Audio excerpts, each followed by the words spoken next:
सुभाणे ॿियो कोई रोड बंदि कंदो गंद थींदुसि तोखे वञिणो आहे हाउस ते तोखे हिते असां पंहिंजो रिकॉर्ड था करायूं ईंदी हुनखे ॾेखारींदा त भाई वर्कर हिते तूं वञे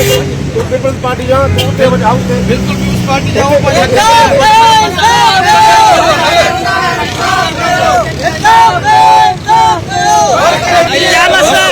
मसा हुया हुआ उहे ऑर्डर ते पे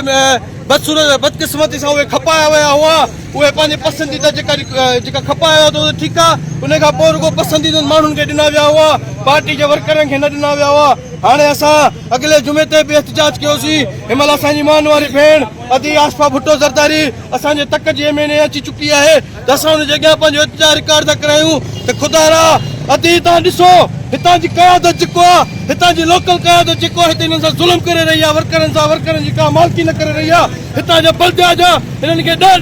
50 ऑर्डर मिलिया आहिनि सिर्फ़ु उन्हनि पंहिंजनि माण्हुनि खे ऑर्डर ॾिना आहिनि हितां असांजे तक जी MNA आहे अदी आसफा भुट्टो ज़रदारी साहिबा चेयरमैन बिलावल भुट्टो ज़रदारी साहब आसिफ ज़रदारी साहब हितां जी जेकी क़यादत ज़ियाउल हसन लंजार साहब हाजी अली हसन ज़रदारी साहब मोहम्मद सालिम ज़रदारी साहब असां उन्हनि खे अपील था कयूं त ख़ुदा रा जेका 2023 में ऑर्डर निकिता उन्हनि जो बि इंसाफ़ कयो जेके हिन महिल ऑर्डर निकिरनि था उन में बि जेका वर्करनि खे ऑर्डर नथा ॾिना वञनि ॿिनि माण्हुनि जा वॾेरनि जा वोतारनि जूं लिस्टूं ठहंदियूं वञनि त वर्करनि सां इंसाफ़ कयो सभु पोलिंग एजेंट आहिनि पोलिंग एजेंट ते बीठा आहिनि उन्हनि खां पोइ असां पाकिस्तान पीपल्स पार्टी जा वर्कर आहियूं जंहिंजा सदर को ज़ुल्म ऐं नाइंसाफ़ी कई वई आहे मतलब ये आसपा आएंगी असां उन्हनि खे पंहिंजो एहतिजाज जेका पिनाकुल सां पार्टी आहे मीडिया सां ॻाल्हाए सघूं था न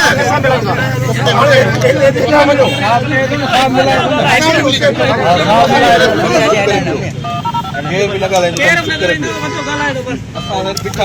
असां मां हितां बि काहे जे बि छोकिरे जी असांजा वॾा आहिनि असांजे MNA असां उन्हनि जे इंसाफ़ न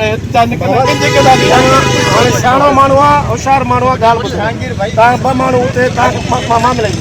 पर हितां वञो रोक मां तव्हां वञो पुलिस औलाद बिल्कुलु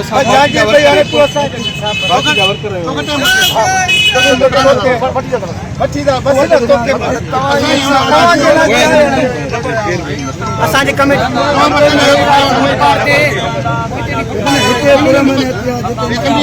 5 मिंट बीठा हो असां पंहिंजो रिकॉर्ड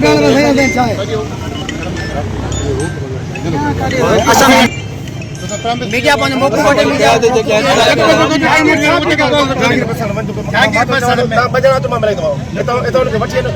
रोड क्लियर खपे ॿिए पासे नहीं वठी